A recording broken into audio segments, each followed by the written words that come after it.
start.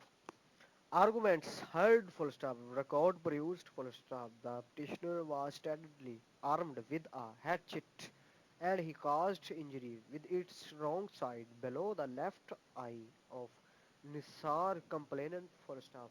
A perusal of medical legal report indicates that a linear abrasion was observed by the medical officer below right eye full stop. The question as to whether this injury has been caused by the right eye full stop. The question as to whether this inquiry has been caused by the petitioner with the help of a hatchet while using it from its wrong side shall be determined by the learned trial court at the time of conducting trial full stop. The other injury which was statedly suffered by the complainant on his right hand does not exist full stop. A abrasion with swelling of 13 cm on outer part on left arm was seen full stop as per medical officer comma.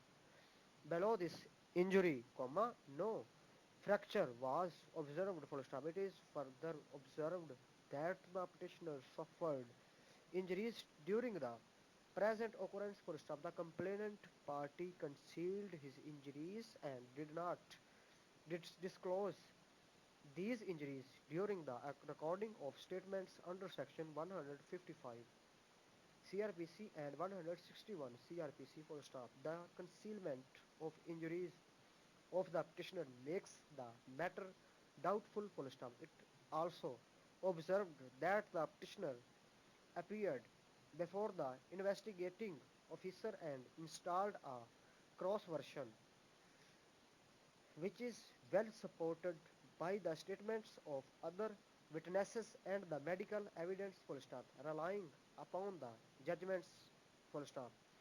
This court is of the view that the involvement of the petitioner in this case appears to be a result of nullified of the police and the complainant party full stop. The guilt or innocence of the petitioner will be finally adjudicated upon the learned trial court full stop. At present, comma, the petitioner has succeeded in making out a case for the grant of pre-arrest